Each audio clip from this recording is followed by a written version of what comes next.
All right, Alex, I'm going to try to do this. Sorry it took so long. I had a ton of other things with class and other people. So here we go, real quick. What you're going to want to do, and I think is the best here, is what I have first and foremost is an input text box. Okay. And all I did was exactly what you're thinking. I went here and I chose text input, right? So I closed that and I named it just because I know that you're going to be doing multiple. I named it Q1 input. All right. They also have a try again button, and you'll see why. So first and foremost, this is what you're going to want to do. Have an input text box that you call Q1 input. All right. And you'll see that there's nothing here except for some interactions that will make sense in a moment. But then here I have just a random text box. And I actually don't want it on stage, but I'm going to keep it on stage for you to see here. And this is where the answer is going to go. Okay. So what we were probably making the difference was you were just putting the input text box and not recording it somewhere. Let's put it that way. So this is called Q1A. Again, I'm just envisioning that you're going to have multiple input text box called Q2 input. And then, of course, you would also have Q1A and then Q2A. Okay? To start, what you're going to want to do is this. And I'm going to put it way up here at the top. And I'm going to zoom in. So you see that it says keyboard on press enter.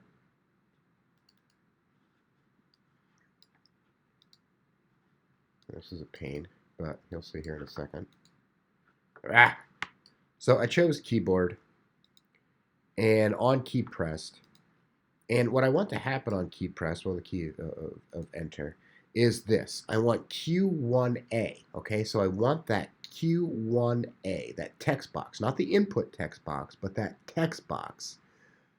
I want that to set the text. See? I went ahead and I picked it right there. So set text to Q1 underscore input. So that's what I named the input box, right? Dot text. And that dot text is what you add here. So I'll show you. Q1, see it came up here. And then I'm going to say dot. And then I'm going to start typing text because what it's looking for is the text, right? So that's it for there. Now when I preview this, you're going to see this is my input text box. That's that text up there. See it? I'm going to say car. Hit enter, and you see it turned into car. See that? So that's step one. Is kind of getting all of that figured out. Step two is what you just saw. And you remember spawning an object when we were shooting. I do believe, I don't know if you, yeah, you were shooting the arrow. So when you were shooting, you were spawning that arrow. I don't want you to do that. What I want you to do is on collision, and we're going to pick that guy maybe, or whatever you want to collide with. As you can see, I'm going to collide with this saw here, right? So I'm going to say on collision with that saw, I want the saw to spawn two things. First, I want it to spawn an input, that input text box that you saw that I have on this object layer, right? Just like you did with your bullets. I want it to go ahead and spawn that, but then I also want it to spawn a try again button. And you'll see why here shortly. But basically, there's just instance variables and things that we have to deal with. Okay, so just go ahead and spawn that and then spawn that. One thing that I want to show you is if you're going to be doing multiple things, you see I have my origin. My origin matters because if that's how I want it to lay and interact with. But then image point 1, you see I put up here. That is where the input text box is going to appear, somewhere in that vicinity. And then image point 2 is where that try again button is going to appear. Okay? And then you can see that in my event here. I say Q1 input right here at image point 1, and then try again at image point 2. Okay? So everything that you've seen so far basically is so Darla interacting with a customer. At this point, you see a saw. Once it does, the input text box comes up and the try again, and I get to do everything. Okay? So again, I'm going to do this wrong. I'm going to say apple like yours, and nothing happens, right? I'm like, darn it, it must not be an apple. So that's when you can see I'm going to hit try again. I hit try again. I got to re-interact with the saw. This time when I hit saw, I hit enter, and look, I got 10 points.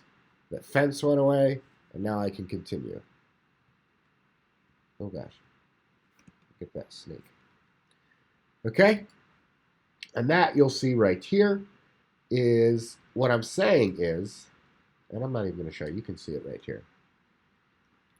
What I'm saying is I clicked on system, and I wanted to compare, so I do want to show you this actually, sorry. What I did was I picked system, and I said compare two values. See that? And the values that I want to say is the first value is that q1a.text.